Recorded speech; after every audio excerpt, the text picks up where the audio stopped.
அல்ஹம்துலில்லாஹ் அல்ஹம்துலில்லாஹி ரப்பில் ஆலமீன் அஸ்ஸலாத்து வஸ்ஸலாம் அலா சய்யிதினா முஹம்மதின் வ அலா அலி சய்யிதினா முஹம்மதின் வ பாரிக் வஸல்லிம் அலைஹி. இன்னைக்கு தராவில சூரா ஆராஃப் ஓதப்பட்டுச்சு. கடைசி ரக்காயத்துல அன்ஃபால்ல ஒரு 2-3 ஆயத்து ஓதப்பட்டுச்சு. அந்த ஆராஃப் சூரால அல்லாஹ் தஆலா யா பனி ஆதம அப்படின்னு அல்லாஹ் கூப்பிடுறான். மொத்தமே அல்லாஹ் குர்ஆன்ல 5 இடத்துல மட்டும்தான் யா பனி ஆதம அப்படின்னு அல்லாஹ் கூப்பிடுறான். அதுல 4 இடத்துலயும் இந்த சூறாலே வந்துருச்சு. ஒரு இடத்துல மட்டும் சூரா யாசின் அல்லாஹ் சொல்றான், யா பனி ஆதம கத் அன்ஸல்னா அலைக்கும் லிபாசா, ஆதமுடைய மக்களே உங்களுக்கு நான் ஆடையை கொடுத்த என்பதாக ஒரு ஆயத்திலையும், இன்னொரு ஆயத்துல யா பனி ஆதம லா ஏத்தி மன்னக்கும் ஷைத்தான், உங்களை சைத்தான் வழிகெடுக்க வேண்டாம் ஆதமுடைய மக்களே அப்படின்னு அல்லாஹ் சொல்றான். இன்னொரு இடத்துல யா பனி ஆதம இம்மா ஏத்தி என்னக்கும் ரசூல மின்கும், நான் உங்கள்கிட்ட ஆதமுடைய மக்களே நான் உங்களுக்கு ரசூல் அனுப்பினேன் அப்படின்னு அல்லாஹ் ஒரு ஆயத்துல. 4வதுல யா பனி ஆதம ஹுது ஸீனத்தக்கும், மஸ்ஜிதுல உங்க அலங்காரத்தை காட்டுங்க அப்படின்னு இந்த யா பனி ஆதம அப்படின்ற வார்த்தை மட்டும் குர்ஆன்ல மொத்தம் 5 இடத்துல சொல்றான். அதுல 4 இடத்துல இந்த சூறால எல்லாம் சொல்லிட்டான். ஒரு இடத்துல மட்டும் சூரா யாசின்ல சொல்றான். அது என்ன ஆயத்துன்னு சொன்னா, அலம் ஆஹக்கத் இலைக்கும் யா பனி ஆதம அல்லா தாபுது ஷைத்தான் அப்படின்னு அல்லாஹ் சொல்றான். அதாவது சைத்தானை வணங்காதீங்க அப்படின்னு சொல்றான். இப்ப அல்லாஹ் தஆலா யா பனி ஆதம அப்படின்னு அதுக்கு என்ன அர்த்தம் சொன்னா, ஆதமுடைய மக்களே அப்படின்றான். அல்லாஹ் ஆதமுடைய மக்களே நம்மளை கூப்பிடும் போது இப்படிதான் அல்லாஹ் கூப்பிடுறான். அப்போ ஆதம் அலைஹிஸ்ஸலாம் அவங்களை பத்தி நம்ம தெரிஞ்சுக்க வேணாமா? ஆதமுடைய மக்களை நம்மளை கூப்பிடும் போது நம்மளுடைய தந்தையை பத்தி தெரிஞ்சுக்க நம்ம கடமை இல்லையா? ஆதம் அலைஹிஸ்ஸலாம் படைக்கிறது அல்லாஹ் தஆலா உலகத்திலிருந்து மண் எடுத்து சொல்லி நாடினான். முதல்ல ஒரு மலக்கு அனுப்புனான். ஜிப்ரீல் அலைஹிஸ்ஸலாமை போய் அனுப்பி, நான் இந்த மாதிரி மனுஷனை படைக்க போறேன், நீங்க போய், இது பெரிய சம்பவம், பேசிட்டே போகலாம், உங்களுக்கு சுருக்கமா தேவையான விஷயத்தை மட்டும் சொல்றேன், மண் எடுத்துருவான்னு சொல்லி அல்லாஹ் ஜிப்ரீல் அலைஹிஸ்ஸலாமை அனுப்புறான். ஜிப்ரீல் அலைஹிஸ்ஸலாம் மண் எடுக்க போறாங்க. அப்ப அந்த மண்ணு பேசிதான், அஸ்தைது பில்லாஹி மின்க, அல்லாஹ்ட்ட இருந்து அவன்கிட்ட பாதுகாப்பு தேடுறேன், அல்லாஹ் பேரால சொல்றேன், என்கிட்ட எதுவும் எடுக்காத அப்படின்னு மண்ணு சொல்லிச்சு. உடனே ஜிப்ரீல் அலைஹிஸ்ஸலாம் நடுங்கி போயிட்டாங்க. மலக்குமாக அல்லாஹ்னு சொன்னாலே பயந்துருவாங்க. அல்லாஹ்ட்ட பாதுகாப்பு தெரிஞ்சு மண் எடுக்காம போயிட்டு அல்லாஹ்ட்ட முறையிட்டாங்க, அல்லாஹ் மண் எடுக்க எனக்கு அனுமதி தர மாட்டேங்குது மண்ணு அப்படின்னு சொன்ன உடனே ஜிப்ரீல் அலைஹிஸ்ஸலாம் விட்டுட்டாங்க. இன்னொரு மலக்கு அல்லாஹ் அனுப்புறான், இஸ்ராஃபீல் அப்படின்னு மலக்கு. அந்த மலக்கு அனுப்புனா அந்த மலக்கு போய் மண்ணிட்ட போய் நான் அவன்கிட்ட மண் எடுத்துக்குவான்னு கேட்கறாரு. அப்பயும் அதே சொல்லுது, அஸ்தைது பில்லாஹி மின்க, அல்லாஹ்வின் பேரால் சொல்றேன், என்கிட்ட இருந்து எடுக்காத அப்படின்னு சொல்லி. உடனே திருப்பி அந்த மலக்கு போய் முறையிட்டார், இந்த மாதிரி ஏன்னா மண் எடுக்க விட மாட்டேங்குது அப்படின்னு. கடைசி அல்லாஹ் தஆலா இஸ்ராயில் அப்படின்ற மலக்கு அல்லாஹ் அனுப்புறான். அனுப்பி மண் எடுத்துருவா அப்படின்னு அல்லாஹ் சொல்லும் போது அவர் மண் எடுக்க போறாரு. போகும்போது மண்ணை திரும்ப சொல்லுதான், என்கிட்ட இருந்து மண் எடுக்காத அப்படின்னு அல்லாஹ் பேரால் சொல்ற அப்படின்னு சொன்ன உடனே அப்போ அந்த மலக்கு சொல்றாராம், நீ எடுக்க வேணாம், நீ சொல்ற, என்னை படைச்ச அல்லாஹ் எடுன்னு சொல்றான், நான் உன் பேச்சை கேட்பனா என்னை படைச்ச அல்லாஹ் பேச்சை கேட்பனா? எனக்கு பயமா இருக்குது, அல்லாஹ் பேச்சை கேட்காம வழி தவறி போடின்னு பயமா இருக்குன்னு சொல்லி மண் எடுத்துட்டாரு. மண்ணு பேச்சை கேட்காம நான் அல்லாஹ் பேச்சை தான் கேட்பேன்னு சொல்லி 4 வகையான மண் எடுக்கிறாரு. கருப்பு மண்ணு, வெள்ளை மண்ணு, சாம்பல் நிற மண்ணு, கோதுமை நிற மண்ணு, இப்படி 4 வகையான மண் எடுத்துட்டு போறாரு. அல்லாஹ்ட்ட போனேன்னு அல்லாஹ்ட்ட சொல்றான், அல்லாஹ் இந்த மாதிரி மண் எடுக்க விட மாட்டேன்ச்சு, நான் எடுத்துட்டு வந்துட்டேன்னு சொன்ன உடனே அல்லாஹ் தஆலா பாராட்டுறான். எப்போ நீ மண் பேச்சை கேட்காம என் பேச்சை கேட்டியோ, உன்னை இன்னிலிருந்து உன்னை மலக்குள் மௌத்தா நியமிக்கணும்னு சொல்லி அல்லாஹ் நியமிச்சிட்டான். அதாவது மனிதர்கள் பேச்ச மண்ணு பேச்சுன்னு கேட்காதனால மனுஷன் பேச்சும் கேட்க மாட்டேன், மனுஷன் கெஞ்சினாலும் கதனாலும் விட மாட்டேன், உனக்கு என் வாக்கு தான் முக்கியம்னு சொல்லி அல்லாஹ் தஆலா அவர் மலக்குள் மௌத், அதாவது உயிரெடுக்கக்கூடிய அந்த பதவி அல்லாஹ் கொடுத்துட்டான். ஏன்னா மக்கள் உயிரெடுக்கும் கெஞ்சுவாங்க இல்லையா, கதறுவாங்க, அழுவாங்க இல்லையா, அதை பார்த்து இறக்கம் வரக்கூடாது. ஏன்னா அல்லாஹ் பேச்சு தான் கேட்பான் உறுதியா நின்றாங்க பாத்தீங்களா, அதனால அல்லாஹ் அந்த பதவி கொடுத்துட்டான். இன்னிலிருந்து உயிர் வாங்கக்கூடிய பதவி உனக்கு அப்படின்னு சொல்லி அல்லாஹ் கொடுத்துட்டான். இப்ப 4 வகையான மண் எடுத்தனாலதான் மனிதர்கள் பல கோணத்துல இருக்கிறாங்க. கருப்பாவும், வெள்ளையாவும், கட்டையாவும், நட்டையாவும், கொட்டையாவும் அப்படி இருக்காங்க. அது காரணம் சொன்னா 4 வகையான மண் அல்லாஹ் எடுத்தான். மனிதனை படைக்கும் போது அல்லாஹ் தஆலா குர்ஆன்ல சொல்றான், ஒரு இடத்துல ஹலகஹு மின் துராப், நான் மண்ணுல இருந்து மனுஷனை படைச்சேன் அப்படின்னு நல்லா சொல்றான். இன்னொரு ஆயத்துல ஹலகஹு மின் தீன், நான் களிமண்ல இருந்து மனுஷனை படைச்சேன் அப்படின்னு நல்லா சொல்றான். இன்னொரு இடத்துல குர்ஆன்ல ஹலக்கல் இன்சான மின் சல்சால் அப்படின்னு நல்லா சொல்றான். இப்போ ஒண்ணுக்கு பொருளா மாற்றமா இருக்குது. ஒரு ஆயத்துல மண்ணுல இருந்து படைச்சா நல்லா சொல்றான், இன்னொரு ஆயத்துல களிமண்ல இருந்து படைச்சா நல்லா சொல்றான், இன்னொரு ஆயத்துல உங்களை சுட்ட மண் சல்சால்னு சொன்னா ஒரு சட்டி உடைச்சா டக்கு டக்குன்னு சவுண்ட் வரும், ஓடு, அந்த ஓட்டு மண்ல இருந்து அல்லா படைச்சுன்னு சொல்றான். ஒண்ணுக்கு பின் முறமா மாற்றமா இருக்குன்னு சொன்னா இதுக்கு மாற்றம்லாம் ஒண்ணு கிடையாது. உலமாக்கள் விளக்கம் சொல்றாங்க, முதல்ல மண்ணு தான், அந்த மண்ணை சொர்க்கத்திலிருந்து நீர் எடுத்து குலைச்சி அதை களிமண் ஆக்கிட்டான். மண்ணா இருந்த களிமண்ணை மாறிச்சு. அந்த களிமண் வந்து அல்லாஹ் ஆதம் அலைஹிஸ்ஸலாம் மாட்டே அவர் அச்சு செய்யறான். ஒரு மனுஷன் எப்படி இருப்பானா, ஒரு பொம்மை மாதிரி ஒரு அச்சு மாதிரி அல்லாஹ் செய்யறான். ஒரு அச்சு அப்படியே இருக்குது, அதுக்கு பேர் தான் சல்சால் அப்படி விளக்கம் தராங்க. அப்புறம் 3மே சரியா போச்சா, மண்ணு களிமண் சல்சால் அப்படி 3 சரியா போச்சா. இப்படி படைச்ச உடனே அப்படியே ஒரு அச்சு மாதிரி ஆதம் அலைஹிஸ்ஸலாம் இருக்கிறாங்க. இன்னும் உயிர் மட்டும் தான் தரல, உயிர் தந்தா மனுஷன் ஆயிடுவாங்க, அந்த மாதிரி அச்சு மாதிரி இருக்கிறாங்க. அப்ப ஷைத்தான் வரான். ஷைத்தான் பாக்குறான், சுத்தி ஆதம் அலைஹிஸ்ஸலாம் சுத்தி வந்து பாக்குறான். பார்த்த உடனே அந்த மனுஷனுடைய உடல் ஃபுல்லா அங்கங்க ஓட்டையா இருக்குது. அப்ப மனுஷன் சைத்தான் முடிவு பண்ணிட்டானா, ஒரு வழியா உள்ள போய் இன்னொரு வழியா வரக்கூடிய தன்மை யாருக்கெல்லாம் இருக்குதோ அவன் கண்ட்ரோல் இருக்க மாட்டான் அப்படின்னு சைத்தான் முடிவு பண்ணிட்டான். நமக்கு உணவு ஒரு வழியா போகுது, வெளியே கழிவு ஒரு வழியா போகுது இல்லையா, அந்த மாதிரி யாருக்கெல்லாம் இருக்குதோ அவங்க கண்ட்ரோலா இருக்க மாட்டாங்க, அவங்க ஈஸியா வலிக்கத்தான் சைத்தான் அப்பயே முடிவு பண்ணிட்டான். ஓஹோ இவர் இப்படி படிச்சு அல்ல எப்படி படிச்சிருக்கானோ இவனை ஈஸியா வலிக்கத்தான் சொல்லி சைத்தான் மனசை நினைச்சு போயிட்டான். அதே மாதிரி தான் வலிக்கத்தான் ஆரம்பிச்சான். அல்லாஹ்ல படிச்ச உடனே என்னுடைய ரூஹுல இருந்து நான் ஓதுன அல்லாஹ் சொல்றான், ஏன் ரூஹுல இருந்து நான் ஓதுனேன் அப்படின்னு அல்லாஹ் சொல்றான். ஓதுன உடனே ஆதம் மனுஷன் மாறிட்டாங்க. எப்போ அல்லாஹ் தான் ரூஹுல இருந்து ஓதுனானோ அப்பவே அல்லாஹ் சரி எல்லா வேலையும் மனுஷன் செய்ய ஆரம்பிச்சிட்டான். படைப்பான், காப்பான், அழிப்பான். ஒரு பொருளை படைக்கிறான் இல்லையா, ஒரு பொருளை பாதுகாக்கிறான், ஒரு பொருளை உடச்சு நாசமாக்கிறான் இல்லையா, இந்த வேலை அல்லாஹ் செய்யற வேலை, இதை மனுஷன் செய்யறான். ஏன்னு சொன்னா அல்லாஹ் தன்னுடைய ரூஹை எப்போ ஊதுனானோ அவன் செய்யற வேலை மனுஷன் செய்ய ஆரம்பிச்சிட்டான். இப்போ அல்லாஹ் தஆலா ஆதம் அலைஹிஸ்ஸலாம எல்லாருக்கும் முன்னாடி நிக்க வச்சு எல்லா மலையும் சஜ்தா செய்ய சொன்னா எல்லாம் சஜ்தா செஞ்சாங்க. ஆதம் அலைஹிஸ்ஸலாம் சைத்தான் மட்டும் செய்யல, அபா வஸ்தக்பர, மறுத்து காஃபிர் ஆயிட்டான். அந்த ஆயத்து இதான் ஓதப்பட்டுச்சு. ஏன்னா சைத்தானை கேட்ட அல்லாஹ் கூப்பிட்டு கேட்கறான், ஏன்னா சஜ்தா செய்யல அப்படின்னு நல்லா கேட்கறான். சைத்தான் நெற்றிப்படாத இடமே கிடையாது, எல்லா இடத்தையும் சஜ்தா செஞ்சான். அவ்வளோ வணக்கசாலி. அவனே அல்லாஹ் பேச்சு ஒரே பேச்சு கேட்கல அப்படின்னா அல்லாஹ் தூக்கி எரிஞ்சிட்டான். அப்ப நம்மளாம் ஏமாத்துறோம், நம்ம அல்லாஹ் பேச்சை கேட்கறதே கிடையாது. சைதானை கூப்பிட்டு சஜிதா செய்யறா அப்படின்னு சொன்னா அந்த ஆயத்தை இன்னைக்கு தான் அஜித் ஓதுனார். என்னன்னா ஹலகஹு மின் நார், என்னை நீ நெருப்புல படைச்ச, வ ஹலக்துஹு மின் தீன், அவரை ஆதம களிமண்ல தான் படைச்ச, நெருப்பால படைச்சன்னா இப்படி களிமண்ணால படைச்ச ஆதம் எப்படி சஜிதா செய்வேன் அப்படின்னு பெருமடிச்சான். அப்ப அல்லாஹ் சொல்ல, அப்பா வஸ்தக்பர, நீ பெருமடிச்ச காணமில்ல காஃபி, நீ நீ நிராகரிக்க அல்லாஹ் சொர்க்கத்தை தூக்கி போட்டான். அதுக்கப்புறம் ஆதம் அலைஹிஸ்ஸலாம் அல்லாஹ் சொல்றான், சம்பவம் தெரியும் இல்லையா எல்லாத்துக்கும், சுருக்கமா சொல்றேன். ஆதம் அலைஹிஸ்ஸலாம நீங்க சொர்க்கத்துல போய் எங்க வேணா சுத்தி திரிங்க, ஆனா ஒரு மரத்தை மட்டும் நெருங்காதீங்க அப்படின்னு சொல்லிட்டான். அதுக்கப்புறம் அல்லாஹ் கொஞ்ச நாள் கழிச்சு ஹவ்வாவை படைச்சான். ஹவ்வா படைச்சதுக்கு ஆதம் அலைஹிஸ்ஸலாம் சொர்க்கத்தை எல்லா நியமத்தையும் கொடுத்துட்டான். கொடுத்த பிறகு ஆதமுக்கு ஒரே ஒரு வெறுமையா இருந்துச்சு, ஏதோ கை உடைஞ்ச மாதிரி ஒரு ஃபீலிங்கா இருந்துச்சு. அல்லாஹ் சொல்லலாம் தூங்கி எந்திரி அப்படின்னு. தூங்கி எந்திரிச்சுன்னா ஹவ்வாவை படைச்சிட்டான். அது என்ன அர்த்தம் சொன்னா, எவ்வளவுதான் நியமத்து இருந்தாலும் எவ்வளவுதான் சொத்து சுகம் ஆட்சி அந்தஸ்து இருந்தாலும் மனைவி அப்படின்னு ஒருத்தி இல்லைன்னா அந்த வாழ்க்கையை கசக்காதான் செய்யும். அதுக்கு பேர் துணைவின்னு வச்சிருக்காங்க. துணை நம்ம கூட ஒரு துணை இல்லைன்னு சொன்னா வாழ்க்கை கசக்க தான் செஞ்சிடும். மனைவி ரொம்ப முக்கியம். சில பேர் மனைவி இல்லாம வாழ்றாங்க, அது பெரிய உலகமே, அது நரக மாதிரி. அது அல்லாஹ் மனைவி படைச்சதான் ஆதம் அலைஹிஸ்ஸலாம் ஃபுல்ஃபில் ஆச்சு, இப்பதான் திருப்தி ஆச்சு. சொர்க்கமே கிடைச்சாலும் மனைவி இல்லைன்னா அது பேர் சொர்க்கமே கிடையாது. அப்போ சொர்க்கத்துல மனைவி கொடுத்தவங்க ஆதம் அலைஹிஸ்ஸலாம் நிம்மதியானாங்க. ஆதம் அல்லாஹ் சொன்னா, ஆதம் அவ்வாவை கூப்பிட்டு எங்க வேணாலும் போங்க திரிங்க, அந்த மரத்தை மட்டும் நெருங்காதீங்கன்னு சொன்னான். சைத்தான் வலிக்கட்டான். இப்ப நமக்கு சந்தேகம் வரும், சைத்தானா தூக்கி எரிஞ்சிட்டான் அல்லாஹ், எப்படி சொர்க்கத்துக்கு வந்தான்? சைத்தான் தூக்கி எரிஞ்சிட்டான், போன்னு சொல்லி எரிஞ்சுட்டான், அவுது பில்லா சொல்லி எரிஞ்சிட்டான். அப்ப எப்படி சொர்க்கத்துக்கு வந்தான்னா அதுக்கு உலமாக்கள் விளக்கம் தருவாங்க.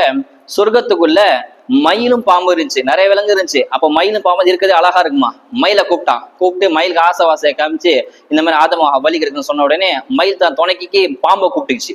பாம்புடைய அந்த பல் இடுக்குல சைத்தான் ஒளிஞ்சுக்கிட்டான். ஒளிஞ்சு மரத்துக்கிட்ட போய் நின்றுட்டான். அந்த எந்த மரத்தை நெருங்க வேணாம் சொன்னானோ அந்த மரத்துக்கு போய் மயிலும் பாம்பு நின்றுச்சு. நின்று ஆதம ஹவ்வாட்ட வந்தாங்க. ஹவ்வாட்ட இது சாப்பிடுங்க பழத்தை, இல்ல அல்லாஹ் சாப்பிட வேணாம் சொன்னா அப்படின்னு. உங்களுக்கு கதை மாதிரி சொல்றான், புரியுதுக்க வேண்டி. அப்போ ஹவ்வா அலைஹிஸ்ஸலாம் சாப்பிட மாட்டேன் அப்படின்னு சொல்லிட்டாங்க. அப்ப ஹவ்வாட்ட அந்த சைத்தான் சொல்றான், பாம்புல இருந்து வெளியே வந்து சொல்றானா, நீ மட்டும் இந்த பழத்தை சாப்பிட்டா இளமையா இருப்ப, கடைசி வரை இளமையா இருப்ப, நிரந்தரமா சொர்க்கத்துல இருப்ப, மலக்கா மாறி போயிடுவ, சாப்பிடு அப்படின்னு ஆசைவாசை காமிச்ச உடனே ஆதம்கிட்ட போய் காமிச்சா ஆதமோட பாச்சா பலிக்கல. ஆனா ஹவ்வாட்ட சொன்ன ஹவ்வா பெண்கள் இயற்கையில இலகிய மனசு தானே, ஆசைவாசை காமிச்சு ஏமாறுவாங்களே, ஏமாந்துட்டான். ஹவ்வா அலைஹிஸ்ஸலாம் ஏமாந்துட்டாங்க. ஏமாந்து பழத்தை சாப்பிட்ட உடனே பீவி சாப்பிட்டா பாவா சும்மா இருப்பாரா, மனைவி சாப்பிட்டோடனே புருஷன் சும்மா இருப்பாரா, நீயே சாப்பிட்டு நானும் சாப்பிடும், அவரு ஒரு கடிச்சிட்டாரு. ரெண்டு பேருமே பழத்தை சாப்பிட்டாங்க. சாப்பிட்ட உடனே மலைஜலம் வந்துருச்சு. அல்லாஹ் தஆலா சொல்லிட்டான், எப்போ நீங்க சொர்க்கத்துல என்னோட பேச்சை மீறி சாப்பிட்டீங்களோ அப்போ மலைஜலம் வந்துருச்சு. மலைஜலம் சொன்னா அப்போ சொர்க்கத்தை மலைஜலம் கிடையாது. அப்ப நம்ம சாப்பிடலாம் எப்படி ஆகும்னு சொன்னா வேறுவையாக வெளியேறிடும். நம்ம சாப்பிட ஜீரண டைஜஷன் ஆகாது, அங்க எல்லாமே வேறுவே வெளியாகும். அந்த வேறு நாத்தெல்லாம் அடிக்காது, கஸ்தூரி மனமா மணக்கும். உலகத்துலதான் அந்த மலைஜலம், உலகத்துல சரி, மறுமையில அது எதுவுமே வராது சொர்க்கத்துக்கு போயிட்டா.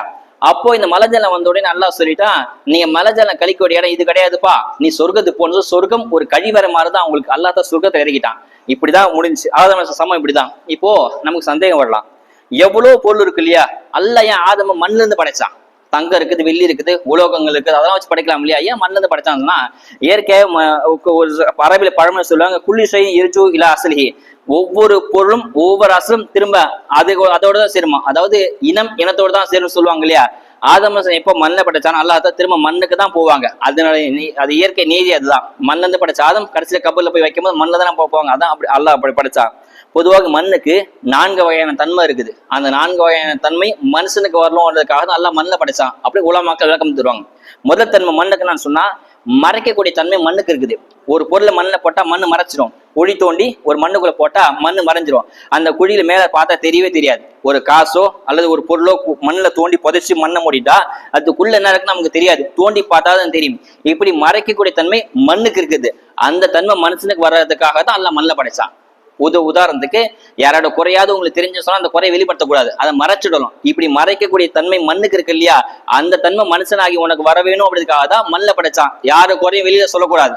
அல்லாவுக்கும் அதுதான் பிடிக்கும். அல்லா தல மறுமையில கூப்பிட்டு அடியான தனியா கூப்பிட்டு பாவத்தெல்லாம் சொல்லுவானா, மனசுக்கு தெரியாத மறைச்சிடுவான். யாருடைய பாவத்தை அல்ல மறுமையை வெளிப்படுத்த மாட்டான். அது அல்லாவோட குணம் அதுதான், மண்ணோட குணம் அதுதான். அந்த குணம் மனிதனே உனக்கு வர வேண்டியதுக்காக மண்ணில் படைச்சான் அப்படின்னு அல்லா சொல்றான். ரெண்டாவது மண்ணுக்குரிய தன்மை என்னன்னா உறிஞ்சக்கூடிய தன்மை இருக்குது. எவ்வளவு தண்ணி ஊத்தா மண்ணு உறிஞ்சிடும், அப்படியே உறிஞ்சி இழுத்துரும் இல்லையா, அந்த தன்மை உனக்கு வேணும். யாராவது அறிவுரை சொன்னா அட்வைஸ் பண்ணா நல்லது சொன்னா கேட்டு உள்வாங்கிக்கலாம். அது உள்வாங்கிற தன்மை உனக்கு வேணுன்றதுக்காக தான் அல்ல மண்ணை படைச்சானா. அப்படியே உலமாக்க விளக்கம் தருவாங்க. சில பேர் அது உள்வாங்கவே மாட்டாங்க. அல்ல அதையும் குர்ஆன்ல சொல்றான். 4 வகையான மனுஷனை சொல்றான். சில பேருக்கு எல்லாம் சீல் வச்சிருக்கான், உள்ளத்துக்கு சீல் வச்சுன்னு நல்லா சொல்றான். சீல் வச்சுட்டா எவ்வளவுதான் அட்வைஸ் பண்ணாலும் அவங்க உள்ளத்தை ஏறவே ஏறாது. அப்படியே இந்த காலம் இந்த காலம் விட்டுவானு அவன் கிடக்குறான், அவன் சொல்றான் நம்ம கேட்கலாம் அப்படின்னா அதுக்கு என்ன அர்த்தம், நல்லா சீல் வச்சிருவான். ரெண்டாவது எல்லாம் பிரிண்ட், ரெண்டாவது எல்லாம் பிரிண்ட் வச்சிருவான், அச்சடிச்சிருவானா, ஃபுல்லா அசல் மூடிடுவான். அப்படி ரெண்டா குர்ஆன் நல்லா சொல்றான். மூணாவது குறுகிய உள்ளம். உள்ளம் வந்து ரொம்ப குறுகி போயிடும், என்னதான் சொன்னாலும் அவங்க உள்ள விரிவடையாது, எதுவுமே ஏத்துக்காது. நாலாவது அல்லாஹ் சொல்றான் அவங்க உள்ளம் துருப்பிடிச்ச மாதிரி ஆயிடுமா. இரும்பு எப்படி துருப்பிடிக்குதோ அந்த மாதிரி பாவம் செய்ய செய்ய செய்ய துருப்பிடிச்சு போய் உள்ளத்துல என்னதான் நல்லது சொன்னா உள்ளத்தை ஏறே வராது.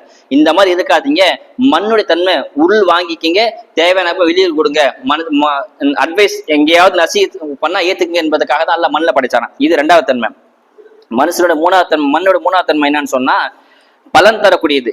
ஏதாவது விதையை போட்டோம்னு சொன்னா அந்த விதை முளைச்சி செடியாகும் அல்லது மரமாகும். அந்த மாதிரி உங்கள்ட்ட ஏதாவது ஒண்ணு இருந்துச்சுன்னு சொன்னா, ஏதாவது உங்கள்ட்ட ஒரு இல்மு தெரிஞ்சா அதை வெளியில படுத்துங்க, வெளியில கொண்டு வாங்க. உதாரணமா ஹஜ்ஜத் சலாசம் 1,00,000 சஹாபாக்களை கூப்பிட்டு சொன்னாங்க, எல்லாத்தையும் அட்வைஸ் பண்ணாங்க. இதுல யாரெல்லாம் நீங்க கேட்டீங்களோ பின்பற்றுங்க, கேட்காத உங்க சகோதரி இத்தி வைங்கன்னு சொன்னாங்க. சொன்னதுனால அவங்கவுங்க ஒட்டகம் அவங்கவுங்க குதிரை எந்த பக்கம் இருந்துச்சோ அந்த திசையில் அப்படியே பறந்து விரிஞ்சு உலகம் ஃபுல்லா சுத்தி போயிட்டாங்க. அதனாலதான் உலகம் ஃபுல்லா இஸ்லாம் பரவிக்குது. ஒருவேளை அவங்க மட்டும் அங்க மதினாவில இருந்தா சொன்னா மதினால 1,00,000 மேல கபர் உருவாயிருக்கும். ஆனா இப்போ சுமார் 14,000 கபர் தான் சஹாபாக்கள் கபர் மதினால இருக்குது. காரணம் என்ன தெரியுமா, அவங்க மண்ணு மாதிரி மண்ணு மாதிரி இருந்து மற்ற பாவத்தை மறைச்சாங்க, மற்றவங்களுடைய அட்வைஸை உள்வாங்கினாங்க, அந்த உள்வாங்கின அட்வைஸை வெளியில கொடுத்தாங்க. மண்ணுடைய தன்மை சஹாபாக்கள் அல்லாஹ் கொடுத்தான். அதனாலதான் உலகம் ஃபுல்லா பரவி இந்த தன்மை உங்களுக்கு வேணும்ன்றதுக்காக தான் அல்லாஹ் மண்ணில் படைச்சான். கடைசியா 4வது மண்ணோட தன்மை என்ன சொன்னா பணிவு. எவ்வளவுதான் மண்ணுல நீங்க எவ்வளவுதான் பண்ணாலும் பணிவா தாழ்மையா தான் இருக்கும். மண் வந்து நான் பெருசு அப்படின்னு சொல்லி மண்ணு தன்மை வெளிப்படுத்தாது. அதனாலதான் அல்லாஹ் மண்ணுக்கு ஒரு சிறந்த தன்மை என்ன கொடுத்தான்னு தெரியுமா, ஒரு தண்ணி கிடைக்கலன்னு சொன்னா ஒழு செய்ய தண்ணிக்கெல்லாம் தைமத்தை வச்சு ஒழு செய்யுங்க, அது குழு கூட நல்லா சொல்லிட்டான்.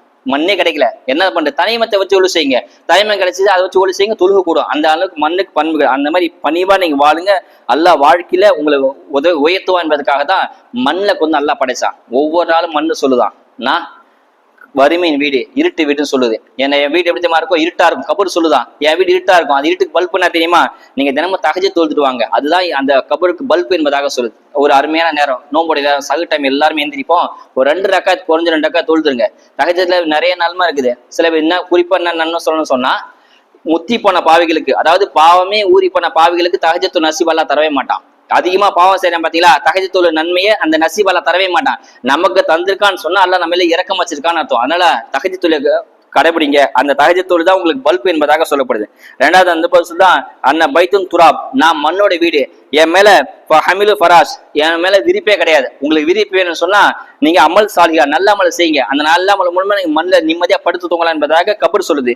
திரும்ப அந்த கபர் சொல்லுதான், நான் விஷ ஜந்துகள் பாம்புகள் நிறைந்த வீடு, அந்த விஷ ஜந்துகள் பாம்புடன் தப்பிக்கணும்னு சொன்னா நீங்க அல்லாஹ் அதிகமா திக்ரு செய்யுங்க, தப்பிக்கலாம் என்பதாக மண் சொல்லுது. இன்னும் அந்த மண்ணு நிறைய விஷயத்த சொல்லுது. நீங்க என்னுடைய வீட்டுல முன்கர் நக்கீர் பயங்கரமான தோட்டத்துல உங்ககிட்ட வந்து கேள்வி கேட்பாங்க, அது தப்பிக்கும் அப்படின்னு சொன்னா நீங்க கலிமா தொய்பா லா இலாஹ இல்லல்லாஹ் முஹம்மது ரசூலுல்லாஹ் கலிமா அதிகமா சொல்லிட்டே வாங்க, முன்கர் நக்கீர் கேள்வி உங்களுக்கு லேசாக என்பதாக மண்ணு சொல்லுது. ஒரு மனுஷன் இறந்துட்டான்னு சொன்னா 36 மணி நேரத்துல 1.5 நாள்ல அவன் உடல் ஃபுல்லா கொசு வந்து மேய்ஞ்சு முட்டை போட ஆரம்பிச்சிடும். 36 நாள்ல 36 மணி நேரத்துல கொசுலாம் வந்து முட்டை போட ஆரம்பிச்சிடும். அடுத்த 60 மணி நேரத்துல அந்த முட்டை பொறிஞ்சு குஞ்சா வெளி வர ஆரம்பிச்சிடும். எப்போ மனிதன உடல்ல சொல்றேன் நானு. அடுத்து 1 நாள் கழிச்சு முதல் நாள் இரவுல மண்ணில் உள்ள வச்சோடனே முதல் நாள்ல அவன் வயிறு மர்மஸ்தானத்தை அப்படியே புழுக்கள் வந்து அடிச்சிருமா. முதல்ல அந்த வயிறு மர்மஸ்தானம் முதல்ல அடிச்சிடும். 2வது அந்த உடல் பச்சை நிறமா அப்படியே மாறிவிடும், உடல் டோட்டலா நிறமே மாறிவிடும். 2வது நாள்ல ஈரல் குடல் எல்லாம் அழுகி போயிடும் 2வது நாள்ல. 3வது நாள்ல அந்த மையத்துல இருந்து துர்வாடை, ரொம்ப பயங்கரமான ஒரு வாசனை, ஒரு நாத்தம் வர ஆரம்பிச்சிரும். நகங்கள்லாம் கழுண்டு விழுந்துரும் 3வது நாள்ல. 4வது நாள்ல அந்த உடலோட ஒவ்வொரு உறுப்பா பகுதி பகுதியா ஜன்னமா விட்டு விட்டா எல்லாம் கழுண்டு விழுக ஆரம்பிச்சிரும் 4வது நாள்ல. இப்படி ஒவ்வொரு நாளும் 5வது நாள்ல மூளை கரைஞ்சு உழுகு உறுத்த ஆரம்பிச்சிடும். அந்த மூளையில தான் நீ வேலை செஞ்ச, மூளை வச்சு எவ்வளவு நன்மையெல்லாம் செஞ்சு எவ்வளவு பெரிய அந்தஸ்துலாம் அடைஞ்ச, அந்த மூளை உருகி ஊத்த ஆரம்பிச்சிடும் 5வது நாள்ல.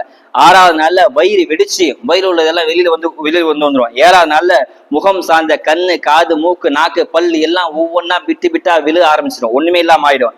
10வது இப்படியே 10 நாள் ஆகும். 10வது நாள்ல எல்லா உறுப்பும் வீங்கி போய் வெடிச்ச ஆரம்பிச்சிடும். 10வது நாள்ல கரெக்டா 2 வாரம் கழிச்சு கிட்டத்தட்ட 15வது நாள்ல உடல்ல எல்லா முடியும், நகமும் எல்லா முடியும், உடல்ல எல்லா முடியும், புருவ முடி, கை முடி, தாடி முடி, எல்லாம் தலையில உள்ள எல்லா முடியும் கல்டு விழுக ஆரம்பிச்சிடும் ஒரு வாரத்துல.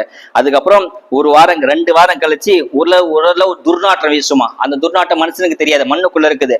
ஆனா திட்டத்தட்ட 5 கிலோமீட்டர் தாண்டி நீல நேர ஈக்கள் இருக்கும். அந்த ஈக்களுக்கு அந்த வாசனை அடிக்கும்.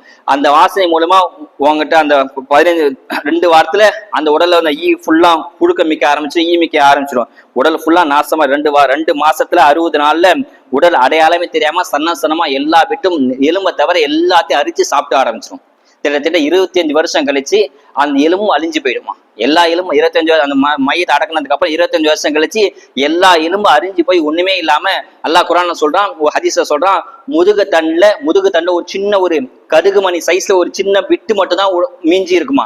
எல்லாம் அழிஞ்சு போயிடுமா. நாளைக்கு அந்த விட்டை வச்சுதான் உடலை திரும்ப எலும்பை கொடுத்து, சதையை கொடுத்து, ரத்தத்தை கொடுத்து திரும்ப மனுஷன் உயிர்வாக்குவான் என்பதாக ஹதீஸ்ல வருது. அல்லது சுப்ஹானஹு தஆலா இப்படிப்பட்ட கொடுமையான வேதனை காப்பாற்ற சொன்னா அதிகமா அல்லாஹ் திக்ர் செய்யுங்க, பாவத்தை நினைச்சு வருந்துங்க. ஆதம் செஞ்ச ஒரு தவறுக்காக வேண்டி துவா செஞ்சேன், அதுவும் இன்னைக்கு ஓதப்பட்டுச்சு. அல்லாஹும்ம ரப்பனா ஸலம்னா அன்ஃபுஸனா வ இல்லம் தக்ஃபிர் லனா வ தர்ஹம்னா நகுன மினல் ஹாசிரின்.